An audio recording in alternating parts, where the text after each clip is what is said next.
Before you go any further, if you're watching this right now, drop the name of your city in the comments below. Whether you're in Vancouver, Halifax, Winnipeg, or somewhere in between, I want to know where this story is reaching you tonight. And if you haven't subscribed yet, hit that button, because the stories we share here at Ivory Secrets are the kind you won't hear anywhere else. Now, let's talk about what happened at the Hargreaves Foundation Gala. She did not flinch. That was the thing people remembered afterward, when they reconstructed the evening. In whispered conversations, over coffee, in group texts that began with, "You're not going to believe this," and ended with long strings of silence. They remembered the room, the chandeliers, the way the October light came through the tall windows of the Rosemont Ballroom in Toronto and turned everything amber and gold. They remembered the flowers, white orchids, 300 of them, arranged by a woman who had flown in from Montreal specifically because the hostess had asked her to. They remembered the dress, ivory silk, cut simply, no ornamentation except for a single strand of pearls that had belonged to her grandmother. But what they remembered most was that she did not flinch. Her name was Cecelia Hargreaves, 44 years old, chair of the Hargreaves Foundation, which her late father had built from nothing over the course of 40 years in the natural resources sector before his death left the entire apparatus. The foundation, the holdings, the board seat, the carefully cultivated relationships with every major donor in Southern Ontario in her hands. She had not inherited it easily.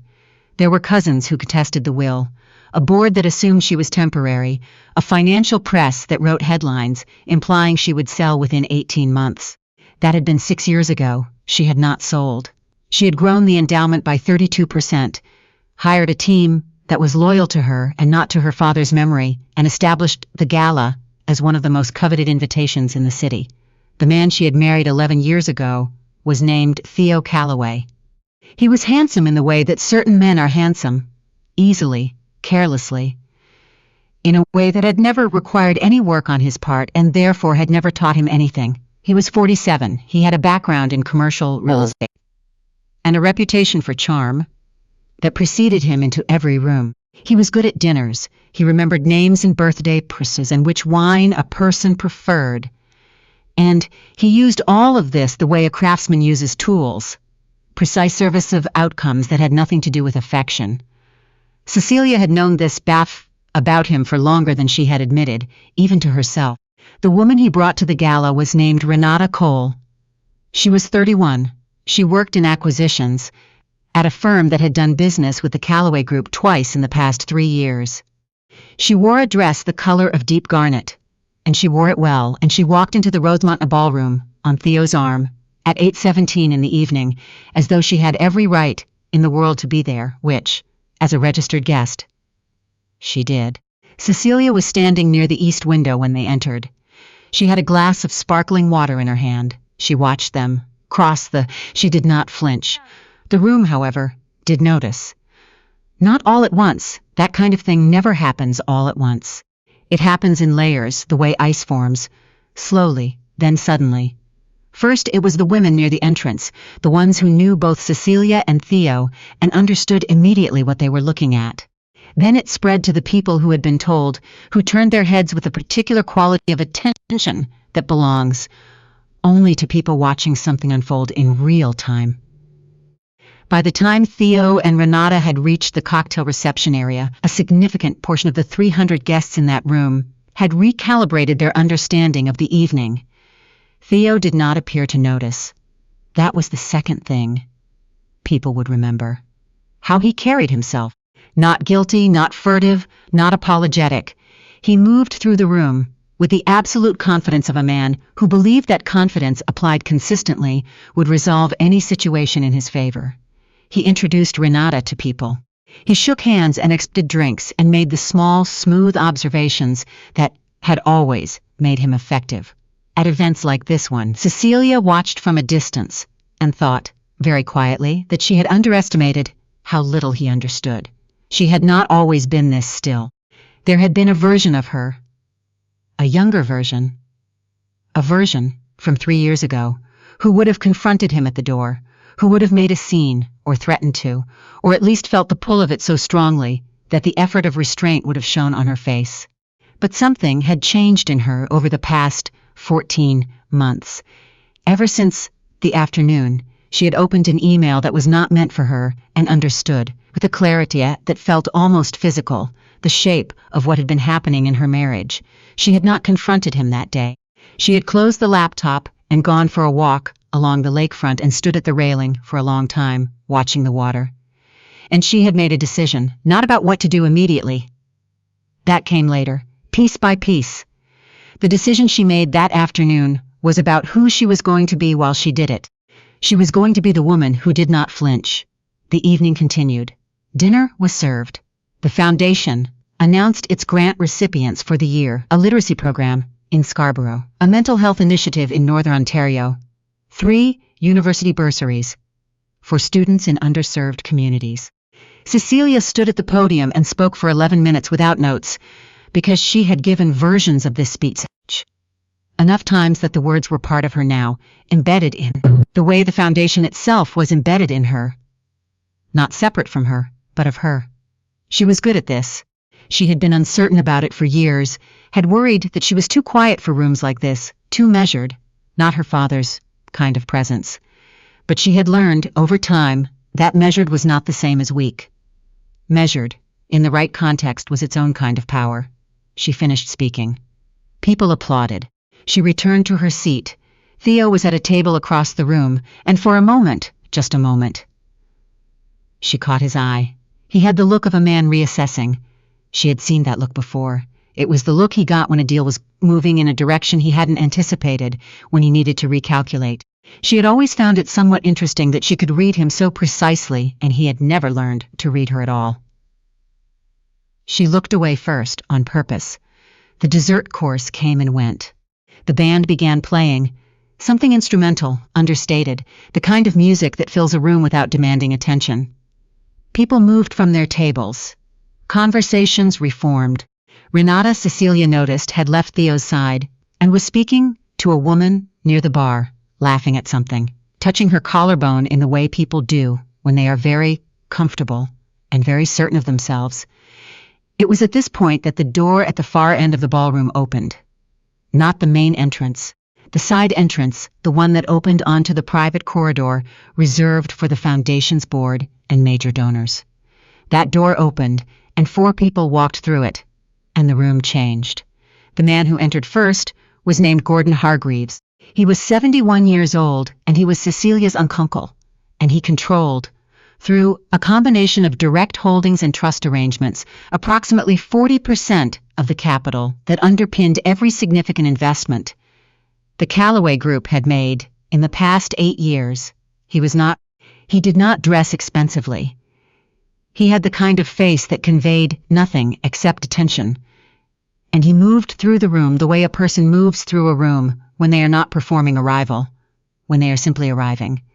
Behind him came 2 members of the Foundation's board, Patricia Lund and Edward Sorrell, both of whom sat on the investment committee, and a woman named Harriet Fong, who was the Foundation's chief legal officer, and had been since Cecilia's father hired her 22 years ago. Cecelia had invited all 4. She had invited them specifically, and she had asked them to use the side entrance, and she had not told Theo they were coming. The room noticed. It noticed the way rooms notice when the actual weight of an evening reveals itself, not loudly, not dramatically, but with a kind of collective exhale, a shift in posture, a reorientation of attention. People who had been watching Theo and Renata now watched Gordon Hargreaves cross the room toward his niece.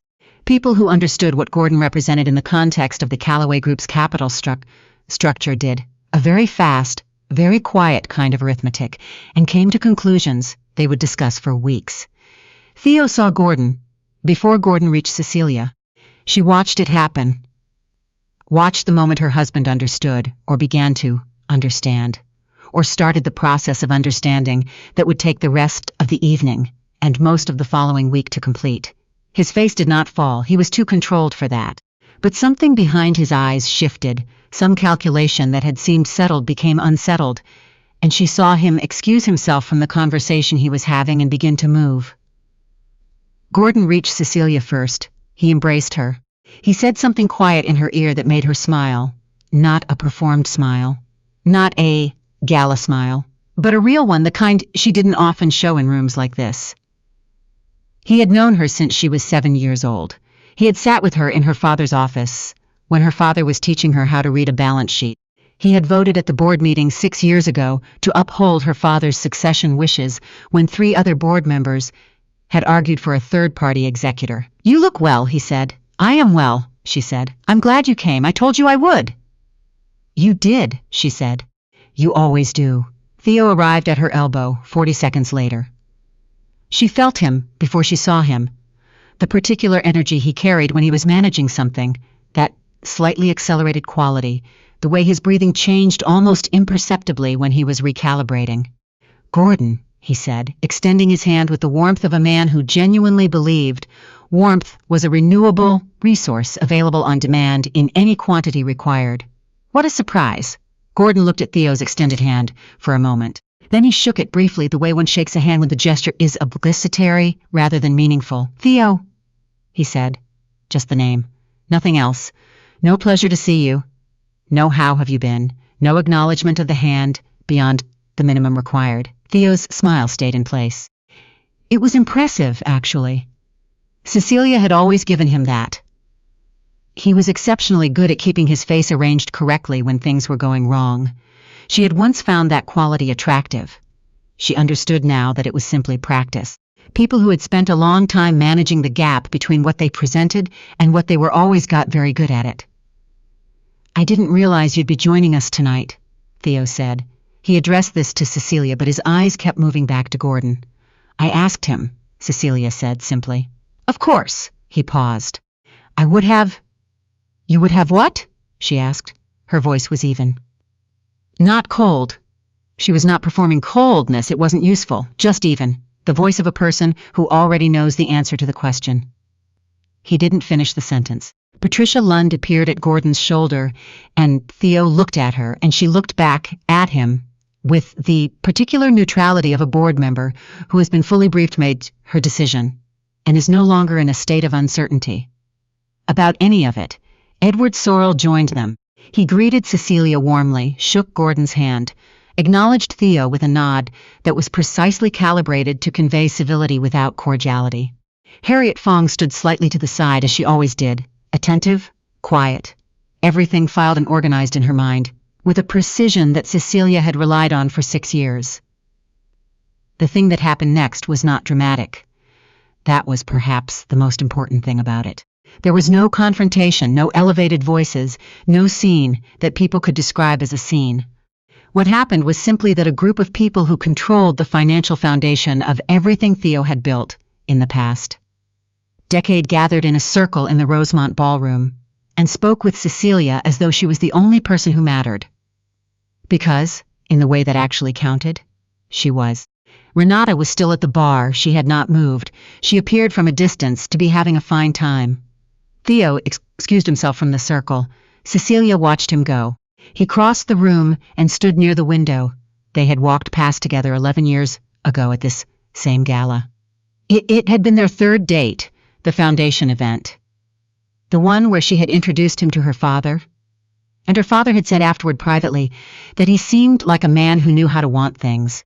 Her father had said it carefully, the way he said things he was not yet sure about. She had understood later, much later, what he had meant. She did not go after him. Gordon was telling her about his granddaughter, who had just been admitted to a graduate program in environmental science at Dalhousie. Cecelia listened. She asked questions. She was genuinely interested. Gordon's granddaughter was remarkable, had been remarkable since she was 12 years old, and had given a presentation at a school science fair that Gordon still talked about. At 10:43, Harriet touched Cecilia's arm and murmured that it was time. Cecelia excused herself from the conversation, gracefully, warmly, without any indication that time meant anything other than what it appeared to mean, and followed Harriet to the small anteroom off the main corridor. There was a table in the anteroom. On the table were 2 folders. The first folder contained the filing documents that Harriet had prepared over the course of the past 3 months, working with Cecilia's legal team at Blaine, Kowalski and Partners. The documents initiated a formal review of the co-investment structures between the Hargreaves Foundation and the Callaway Group. A review that, under the terms of the original partnership, required Theo's active cooperation and gave the foundation the right to restructure or exit any position at evaluated market value during a review period. The review period, once triggered, was irrevocable. The second folder contained the separation agreement. Cecelia sat down. Harriet placed a pen on the table. Neither of them said anything for a moment. "How do you feel?" Harriet asked. She was one of 4 people in the world allowed to ask Cecelia that question directly, and she asked it in a way that was simply practical, not probing, not therapeutic, just information needed. "Please provide." "Clear," Cecelia said. "Good." Harriet opened the first folder to the signature page. Cecelia read what she had already read 12 times. Then she signed her name. She signed it the way she signed everything, fully, legibly, with the unhurried quality of a person who does not need to hurry because she has already done all the work that matters. Outside, the band was playing something with a waltz tempo. She could hear the murmur of 300 people moving through the last hour of an evening that had started as a celebration of the Foundation's annual giving and had become something else entirely, though most of the people in that room would not understand until the following Monday morning when the review filing became public record, exactly what they had witnessed. She closed the first folder. She opened the second. The separation agreement had been reviewed by 3 different lawyers. It was precise. It reflected the reality of their financial situation with a clarity that Theo's own lawyers, when they saw it, would recognize as having been prepared by someone who understood that situation for much longer than the moment of its preparation. There was no ambiguity in it. There was no cruelty in it either. She had not wanted cruelty, had specifically removed language that felt punitive in ways that didn't serve a practical purpose. What it was accurate. She signed it. Harriet collected the folders. She checked both signatures, the way she always checked everything, twice precisely, without making a production of it. "I'll have the courier ready by 6 a.m., she said. "Thank you," Cecelia said, "for all of it." Harriet looked at her for a moment. "Your father would have," she started, and then stopped herself, which was unusual for her. "I know," Cecelia said. She did know. She had thought about it often, over the past 14 months, what her father would have said. He had not been a sentimental man, but he had been a precise one, and she thought what he would have said was something like, "The best decisions look obvious afterward." He had said that to her about acquisitions, about partnerships, about the one time she had almost walked away from the Foundation entirely. It had taken her years to understand that he wasn't saying the decisions were easy. He was saying that if you did the work, the real work, the work of understanding exactly what you were dealing with and what you needed, and what was actually true versus what you had been told or had assumed or had wanted to believe, the path forward became clear. She had done the work. She stood up. She smoothed her dress. She checked her reflection in the small mirror mounted near the anteroom door, not out of vanity, but out of the same practical impulse with which she checked everything, because presenting well was part of the work, and she took all parts of the work seriously. She looked fine. She looked, if anything, rested. She went back into the ballroom. The room was beginning to thin. It was nearly 11, and gala guests of a certain age and responsibility level had early mornings. She greeted the people who stopped her on the way back, the executive director of the literacy program, who wanted to thank her again, a board member from the University of Toronto, who had been trying to schedule a meeting with her for 6 weeks, a journalist who covered the philanthropic sector and was working on a piece about foundation governance and wanted to know if Cecelia might be available for a conversation. November works," Cecelia said. "Have your editor send a note to my office." She found Theo near the back of the room, standing alone, looking out at what remained of the evening. Renata was not with him. Cecelia scanned the room briefly and didn't locate her. She would learn, later, that Renata had left at 10:30, alone, in a taxi, she called herself. She walked toward Theo because there was no reason not to. Avoidance was not part of her plan. It had never been part of her plan. He turned when he heard her approach. He looked, for the first time all evening, like himself, not the performed version of himself, not the charming one, just the actual man, 47 years old, standing in a room that had shifted in ways he was still trying to measure. "I think we should talk," he said. "We will," she said. "You'll hear from Harriet tomorrow morning." He was quiet for a moment. She watched the calculation move through him. The same calculation she had watched 1,000 times, the way he was always running models, always assessing outcomes. She had once found it useful to be partnered to a person like that. She had understood too late the difference between a person who thinks strategically because they care about something, and a person who thinks strategically because it is simply how they are. "The review," he said. "Yes, and yes." He looked at her for a long moment. Not with anger. She had prepared for anger, had been genuinely uncertain whether there would be a scene here, whether he would raise his voice. He didn't. He looked at her with something that was harder to categorize, something that might have been, in another context, almost like respect. Or perhaps it was just recognition. The recognition of a person who has finally understood the terms of a game they thought they were winning. "You've been planning this," he said. Not an accusation, just a statement. "I've been preparing," she said. There was a difference. She had thought about how to say this, had thought about it for months. Planning implied something she didn't want to apply, something predatory, something premeditated in a way that erased what had been done to her. Preparing was accurate. It reflected what had actually happened. She had been handed a situation she did not choose, and she had prepared to move through it with as much clarity and as little damage as possible. He nodded, slowly. "Gordon," he started. "Has known for 6 weeks," she said. "The board has known for 4. Another nod. The model was resolving. She could see it. "Was she ever?" he began, and then stopped. She waited. Was this about her, specifically? Cecelia considered the question. It was a fair question, actually, in the way that questions asked too late are sometimes fair. "No," she said. "It was about a pattern. She just happened to be the last instance of it." He looked away, out the window, where the city lights of Toronto were doing what city lights do in October, glittering against the dark with a consistency that felt, from inside a room like this, almost kind. "I'm sorry," he said. She considered her response to that, too. "I believe you," she said. "I think you are now. I think the timing of the sorrow is worth noting, but I believe it's genuine." He almost smiled. There was something rueful in it. "You never stopped being honest with me." "You weren't always listening," she said, not unkindly. She left him by the window. She said her goodbyes to Gordon, who squeezed her hand, to Patricia, who said, "Call me next week," to Harriet, who was already in the corridor with the folders tucked under her arm and her phone in her hand, sending the message to the courier service. She thanked the event staff. She said good night to the band leader.